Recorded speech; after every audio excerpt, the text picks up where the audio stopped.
Oops. Great, maybe, yes? So you mentioned everybody starts with less than a 1% probability. No, I'm saying except for, say, the top 10 in the world, the Roy McIlroys, whatever, if they have a 5 or 10%, then that takes away from others. So if one of the top 10 players in the world doesn't win, typically a player will start with less than a 1% win probability. Right. Okay. Yep. Which also gets to your point that the player skill is taken into account. Yes?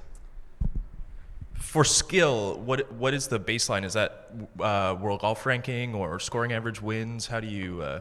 I use strokes gained, but not only taking into account your performance against the field, but how strong the field is. So it's very similar to strokes gained that you would see on the PGA Tour website, but I also take into account the strength of the field. But it is a strokes gained measure of skill, not a world ranking measure of skill. One last one, yep. Have you ever looked at like aspiration, like maybe like the total area that you are below the 50th percentile curve or something to see like, you could imagine someone being like, I have no chance at this thing, and then mounting a comeback somewhere? That's an interesting idea, and we have not looked at that, but some other things that we've looked at are sort of win probability whipsaws, looking at a player whose win probability is very high, then it goes way down because they bogey, but yet they overcome that and then come back up. So we're looking at these win probability whipsaws. We're also looking at measuring drama in events. So which one has the most excitement or the most uncertainty about who's going to win for the longest time. So you can do a lot more with this win probability analysis. Area under the curve is one that I hadn't thought of, but looking at drama and looking at whipsaws and also looking at collapses are others. So we look at both comebacks and collapses, and the equivalent here, surges and stumbles. So we have a lot of other things that we can do, but in the time, this was all I had time to present. Great. Thank you very much.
Thank you again for joining us at the 2020 Sloan Sports Analytics Conference Competitive Advantage Talks, brought to you by Kraft Analytics Group.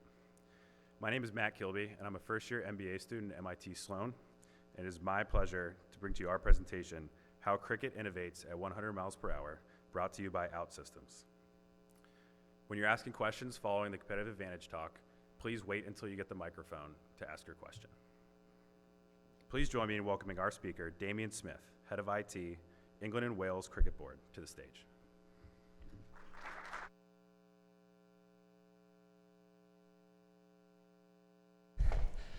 Thanks very much. Welcome, everyone. I'm Damian Smith, Head of Information Technology at the England and Wales Cricket Board.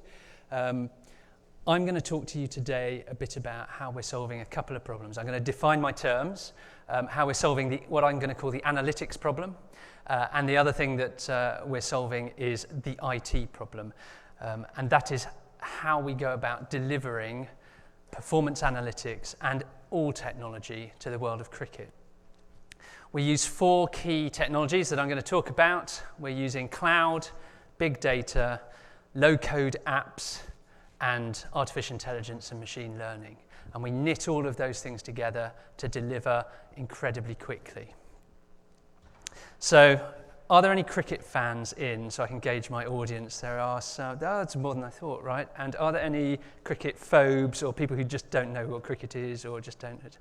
Okay, I'll pitch appropriately then. Okay, so the England and Wales Cricket Board is the national governing body for cricket. So I guess it's a bit like Major League Baseball. Concussion Legacy Foundation. I'm a behavioral neuroscientist. I'm a co-founder of the Boston University CTE Center, where we've been studying the brains of NFL players and other athletes and military veterans exposed to trauma. We're learning about this disease, chronic traumatic encephalopathy. You may look at this title and wonder, does the NFL really even need saving? We've talked about CT, people have predicted the doom of football, and that hasn't happened. Football is as strong as ever right now. But the reality is we haven't really seen all the data yet. And the new data that we've been seeing, I think, forces us to confront the issue of whether or not we really need to change this game once we realize how bad it's been for the brains of football players. And I say that as somebody who played myself. I played at Harvard. I'm actually, after watching that last talk, I'm very glad I stopped 20 years ago so people couldn't analyze me like they do today. Some pretty interesting stuff. But so let's jump into it. We're going to talk about CTE. So CTE is a progressive neurodegenerative disease that can only be confirmed post-mortem. It looks like this. You see these CTE lesions around blood vessels in the depths of the sulcus. This is basically part of the brain, a protein in the brain called tau protein that's a normal structural element of the brain that through some process inspired by trauma begins to break down. And it breaks down around blood vessels at the depths of the sulci. We believe just as caused by physics injury. Stretching of brain tissue can cause this degeneration. We're talking about it now because it was widely ignored by the medical community. We knew about it as punch drunk. As early as 1928, it was published in the Journal of the American Medical Association, but we weren't looking at brains to really understand what it was. So there are only 42 brains analyzed and published in the literature that had CT prior to 2005. So there wasn't much that we could learn. And if those of you who follow this closely, we actually, who do this all the time, we recognize these brains, we know who they are. This one is actually Aaron Hernandez. He died at 27, started playing football very young, stopped playing football at 24. Already had what we could define as stage 3 disease out of 4. So a shocking level of disease in someone so young. So you've also heard there's a debate about whether CT is real, whether it's caused by trauma, caused by football. I would argue that debate has been over for a long time. The Centers for Disease Control and Prevention, our national public health body, put out the first fact sheet in 2018. They said the research to date suggests CT is caused in part by repeated traumatic brain injuries, including concussions, and repeated subconcussive head impacts. It's important to realize, they say, is caused in part by, because we haven't figured out all the details. And when we talk about whether there's cause and effect, a lot of people like to focus on, well, we haven't figured out genetics, we haven't figured out the number and the types of head impacts. And I would argue for the conversation we're having today, that stuff is irrelevant. It's sort of figuring out exactly how many cigarettes it's going to take you to get lung cancer. It's going to be different for everybody, and it's going to take us a lot of time, energy, data, and supercomputing to actually figure that out. But right now, we just know you get hit in the head, you get this, you could get this. And if you don't get hit in the head, you don't. What caught everyone's attention a couple years ago was we published in the Journal of the American Medical Association that 110 of the first 111 NFL brains that we studied had CTE. On the one side, there was a lot of alarmism because 99% is a big number, but we tried to frame it as this is out of our sample. This is a small sample of NFL players who died during this period. So it doesn't mean 99% of NFL players have this, but finding it in 110 out of 111 is concerning to us because it shouldn't be that easy to find. And then the other half said, ignore it because it's so biased it doesn't mean anything. Well, the reality is it means something. And it's premised by this idea that we just don't see this in normal people. Right? Our brain bank is in the same building as the Framingham Heart Study. We work with the same researchers. For those not from here, it's a town just outside of Boston. It's been followed for 3 generations. Hundreds of their brains have now been donated to Boston University. We have all their medical records for their whole life. We know the sports they played. They don't get this. This is not in the normal population who is not exposed to brain trauma. So when we took that 110 of 111, people have now tried to figure out what does that really mean? Can we estimate overall prevalence of CT in NFL players?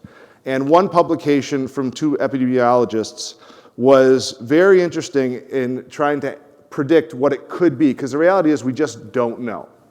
And what they noted is that in those 111 cases, that happened to be 110, 9.6% of NFL players who died during our study period. So we were collecting brains from 2008 to 2015. We got 110 with CTE, and 1,142 NFL players died during that period of time. So the minimum prevalence in that group is 9.6%. How could we look at that and understand what it really could be? And so we're going to go back to this curve they created and trying to predict making some assumptions, what could that prevalence be? So to estimate the prevalence, the authors did simple but really insightful math. They created a number of scenarios to help us understand it. One would be, let's assume that we got 100% of the CT brains in the NFL population and that the prevalence is only 10%.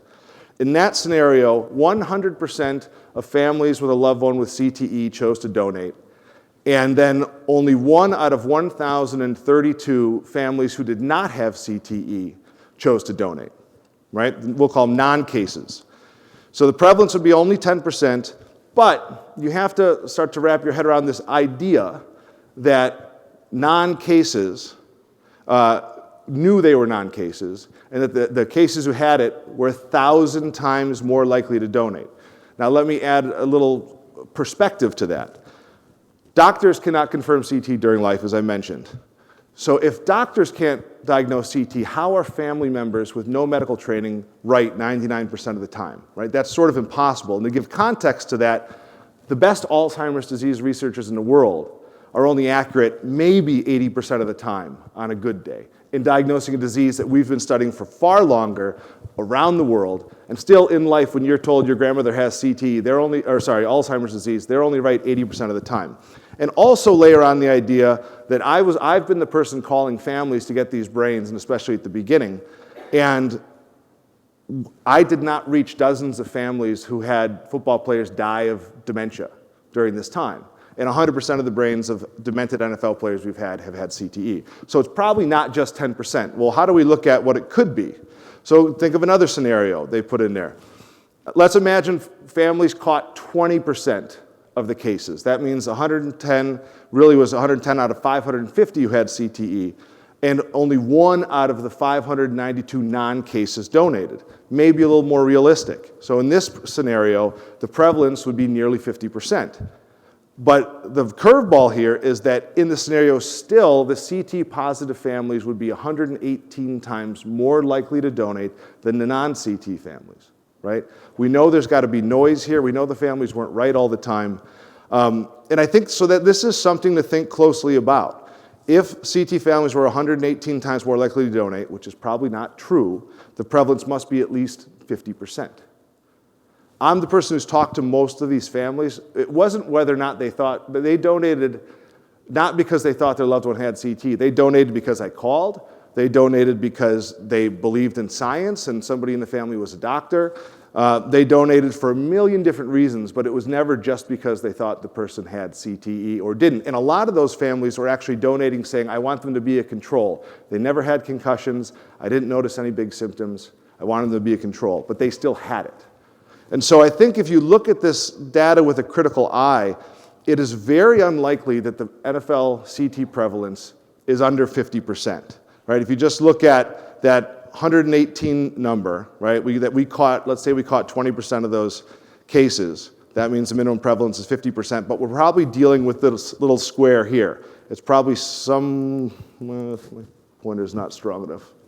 Yeah, there, sorry. We're probably dealing with that area there. So let's imagine that's reality. What does it mean for football if 50% of the NFL players, the players who watch on TV, have it? And I think it means a few different things. It's a risk for the game of football, right? It's a risk that we will enjoy watching it, knowing that half the players in the field are living with a degenerative brain disease already caused by their entertainment they're giving us. It might mean that people don't put their children in football anymore, thinking that, well, if they succeed, this disease might be better than 50-50 odds. So the reality is the game really needs to change, right? And so we're trying to push, how do we change this game so we don't continue to create this disease? Now, it's been a fight to do this. And part of the reason it's been a fight is that the NFL has been very slow to buy into this CTE football connection. Only a couple years ago, Jerry Jones, after that 110 and 111 study came out, said it's absurd to say there's a relationship between CT and playing football. He went on to say there's no data in any way that creates a knowledge. There's no way that you could have a comment that there is association and some type of assertion. I will add that Jerry Jones is a football guy, right? He was on the University of Arkansas in 1964, undefeated team. So it might be hard to believe this, right? But I will tell you, we already diagnosed 2 of his teammates from that team with CTE who've passed away. And because the NFL hasn't been willing to buy into the CTE football connection, the changes they've made to the game, which are good, have primarily been focused on concussions. And what we've learned is that your risk of developing CT is not defined by the number of concussions you have, but other factors and these subconcussive impacts. So we know about concussion. Solution that does this. But of course, you're at the bleeding edge of your field. So there is no packaged solution that does this. So we have to compromise. We either buy something that does 50% of what you want to do, or we buy something that does what you want it to do, but in a different industry, and we kind of have to abuse that functionality and crowbar it into what it is that you're doing. And then what we do is we build that. It takes us so long to do the requirements, so long to do the design, so long to do development, and then 18 months later to 2 years, we roll out the system going, is that what you wanted? And of course, the world's moved on then, you've lost patience with the whole process of engaging IT. That's the waterfall approach. How do we solve this? At the ECB, we solve this using an innovation lifecycle. So instead of building big systems, we funnel all of the ideas that you might have. And then we say, right, what's the next idea off the rank? And we say, how can we prove in a very short space of time whether this is going to be a good idea? So we build something, hopefully in about a week. So in this example, it would be building an app, but it might not necessarily be a technical thing, but any kind of innovation, how can we put some parameters around it to prove whether or not this is a good idea or a bad idea? And we very rarely, after that week, have a bad idea. We don't sort of say, here's a bad idea, we'll never talk of it again, and then just get rid of it. We tend to park it because we all know there's no such thing as a bad idea, is there? It's usually because the technology isn't up to it or the organization's not up to it. So we have examples of this. We've been trying machine learning for video analysis for a number of years now, and it hasn't really worked, hasn't been up to it. The models haven't been sophisticated enough, granularity hasn't been good enough. But actually now, last 12, 18 months, we've made massive strides. So we've been able to revisit it every time there's an improvement in the technology. If after a week you've proved that it's a good idea, then you can very quickly scale it. So if it's an app, we can put it on the App Store, or we can push it to everybody's devices as if it's for internal consumption. We can very quickly scale it. So from a minimum viable product and then iteratively grow it. So I've got a couple of case studies for this. The first one is about fast bowler biomechanics. I've got a very short video. It's important to note that this video was made a few years ago, and while it's nice and says these are all the wonderful things that we do at the National Cricket Performance Centre, there are also a couple of issues with it, which I'll talk about afterwards.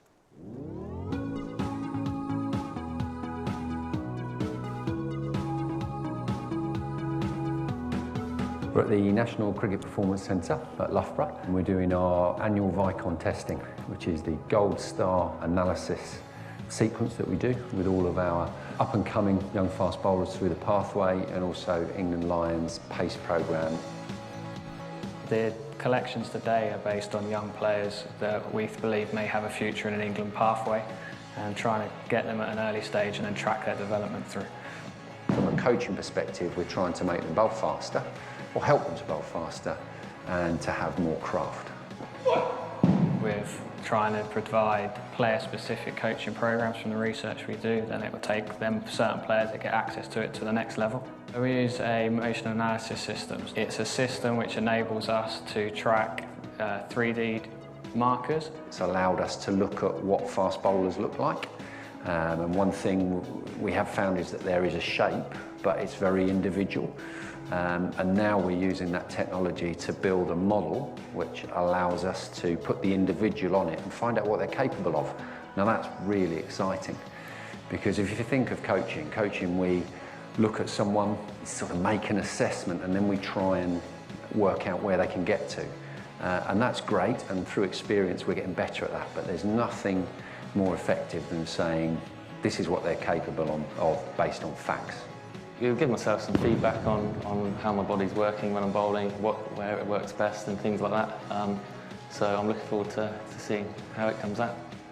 We're looking at lots of different things, so how hard they hit the floor, which is quite important when you're bowling them for an awful lot of overs. We look at their actions to make sure they're safe. We can screen to look at predictors of stress fractures. So some research has shown that a counter movement can be the lead to it. Some research has shown that a large amount of side flexion with a large force. But we're also looking for the pace indicators. You know, have they got those characteristics of fast bowlers, and can we see them develop? We have some characteristics we look for, so a faster run up, a straight front leg ball release, a large amount of trunk flexion, and a delayed bowling arm. And so we screen our players now looking for these characteristics. This type of training is definitely beneficial, because obviously you get feedback from it, and then go from there. You can tweak the slightest things to help you improve. That's the beauty of all this technology. It gives us a good picture of where the bowler's at, and then can we work out a development program to get them better and better and better.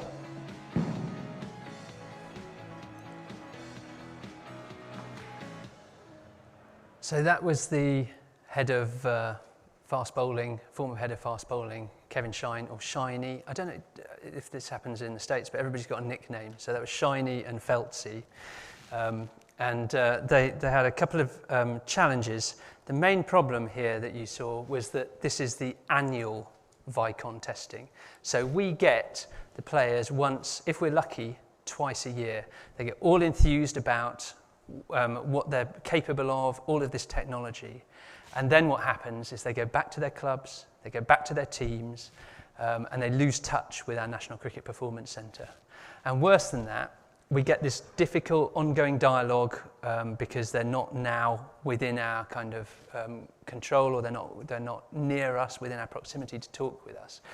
And there's also an element of what we do at the National Cricket Performance Centre is seen as a bit lofty, a bit remote, rocket science in this kind of ivory tower of the National Cricket Performance Centre. So Shiny's idea, so Shiny came to me and said, Damo, because of course that's my nickname, Damo, I've got an idea, can we put all of this in an app that we can share with players and coaches and do this year round, so that we have this ongoing dialogue with people. We can then create development plans with them. We can then share all of the insight that we know on these occasions, and we can also just plan and improve these bowlers.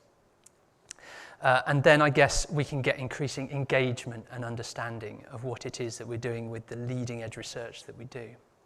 So we did. After a week, we were able to produce this app. This is the first minimum viable product that we produced. It looks a lot different to this now, and I'm happy to show people over the next couple of days if you want to come and find me what it looks like now. But basically, list of all of the fast bowlers on the PACE program, and then I can click into one. So here's Tom Helm. I can get some high-level details about what he's doing, and I can drill into individual performances.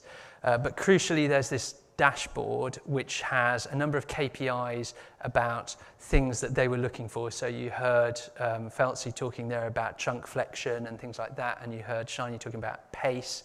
And then we've got different models which, if you go into them, then what we're looking at here is a machine learning generated model of somebody with Tom Helm's physique and what it optimally looks like, taking into account all of the musculature and the biomechanics of the skeleton, to bowl injury-free and at maximum pace. So there's a couple of things you heard Feltzy talk about here. This is where I pretend to be a biomechanist, but on the front leg that is delivering, apparently it needs to be straight. I think it looks horrific. It's almost kind of hyperextending, but apparently that's very good because that means that all of the pace generated in the run-up goes into the ball that's delivered. It also means that all of the strain goes through the bone and not the soft tissue, so you're less prone to those kind of injuries. So then we can look at how Tom Helm does. So this is him, and we can say, right, what's his front leg doing? Is it straight? It's okay, it's not kind of hyperextending, so, I don't know. That's where the art meets the science, because then that's where the fast bowling coaches work out how to make these tiny tweaks so that they don't ruin the action and then get them forgetting everything, but just change bit by bit what they're doing. So the other thing that this platform can do is enable people to share video. So on here, we've got Kitty Stewart, who is a performance analyst, has uploaded a number of videos that show Tom Helm bowling at his best, or how they want him to in practice. So he's always got those as reference things.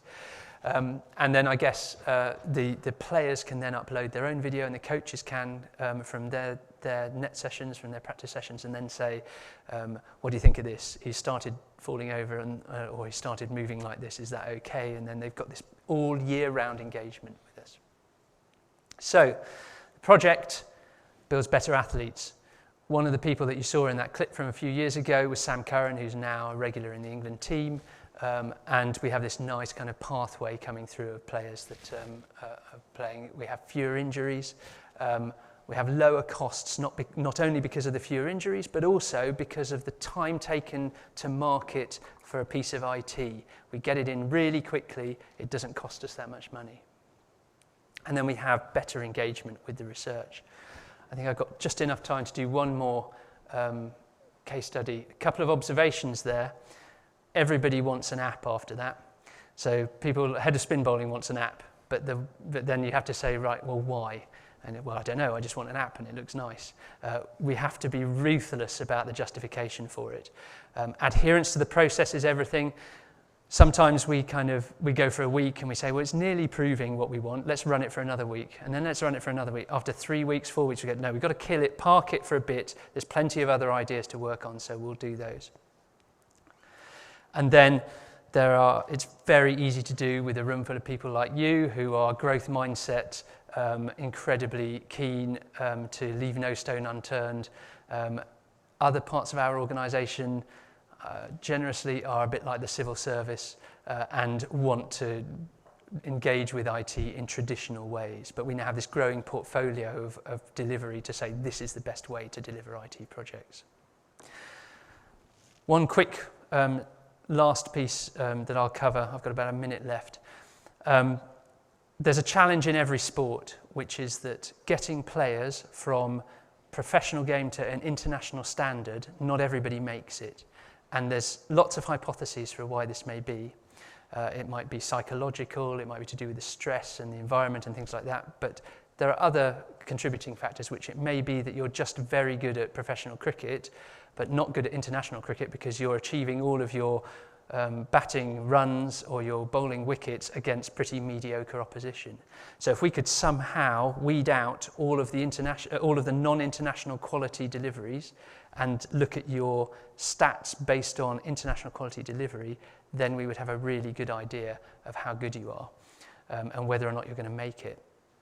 So what you're looking at here is a mobile system that uses a couple of devices. It's a bit dark in here, but basically there are two umpire positions on a game of cricket. There's one viewed from here with a device on this particular umpire, and then there's another one who stands behind the stumps. This is the same delivery.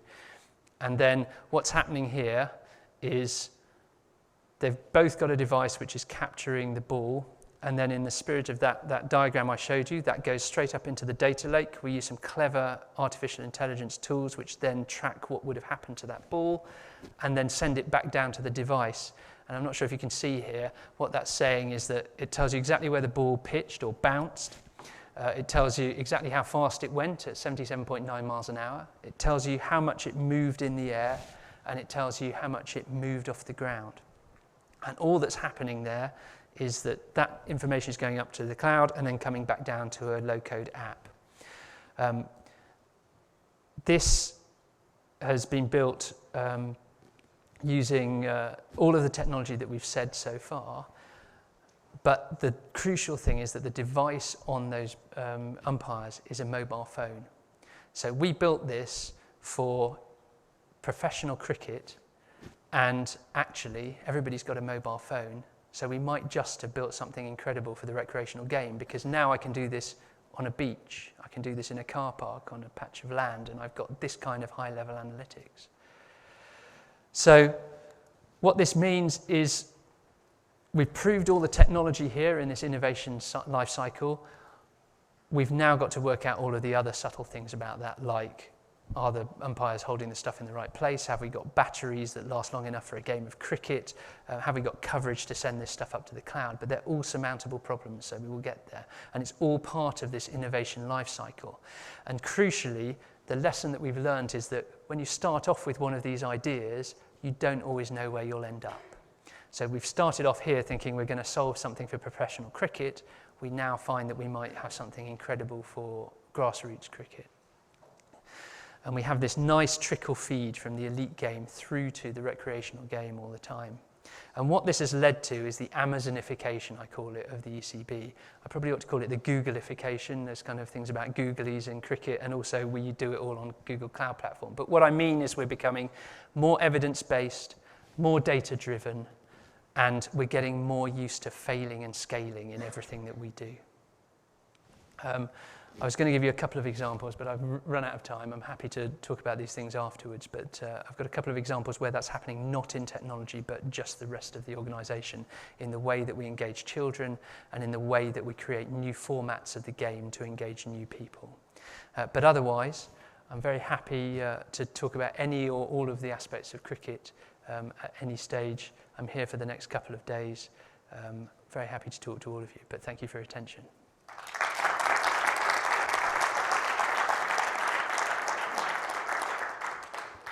Do we have time for a couple of questions? One or two, I think. Yeah?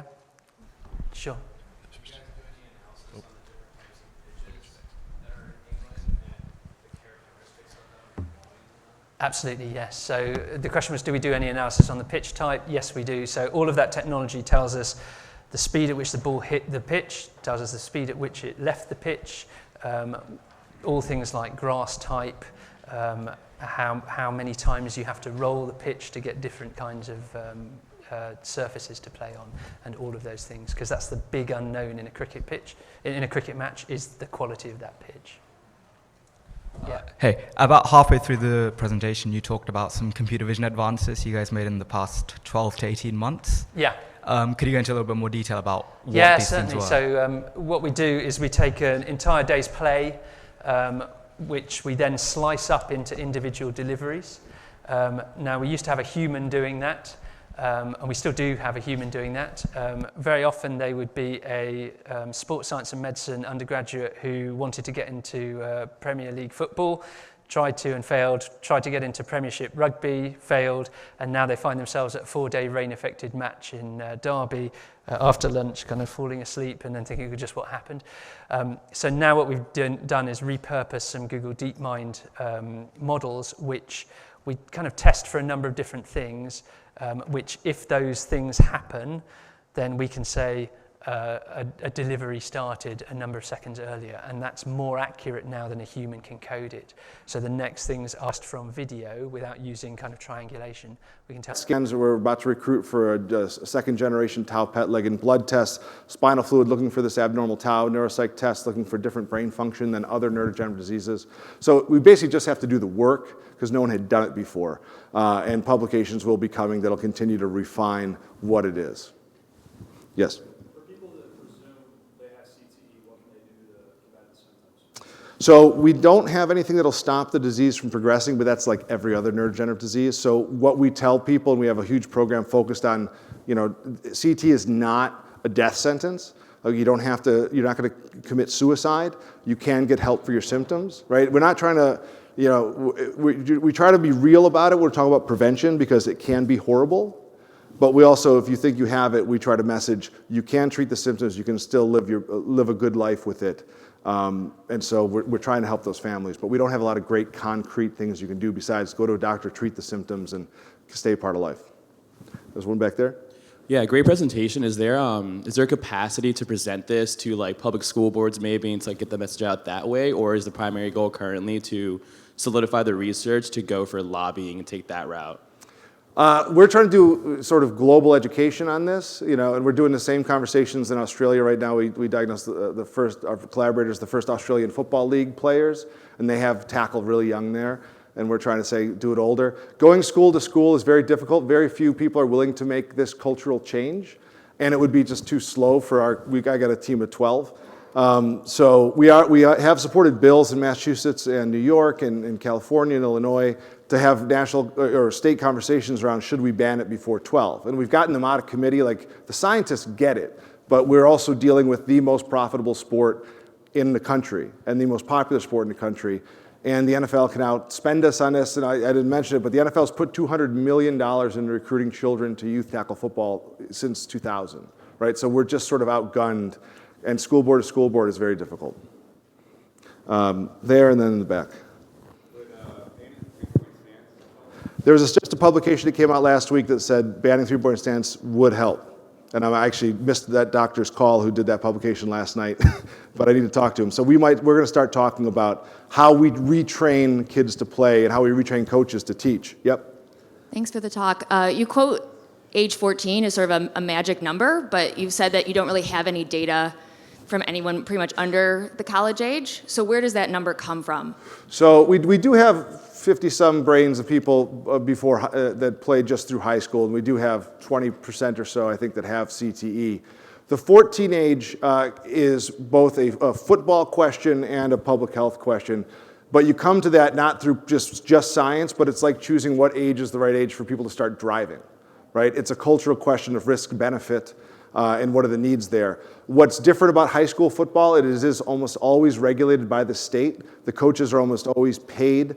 The children are old enough to be able to speak up for themselves and have some way to say what's happening. Their brain is more developed. They have more myelin on their axons. But possibly the simplest way to understand it is, how old are we putting children into the weight room right now? Right? We're not putting kids into the weight room usually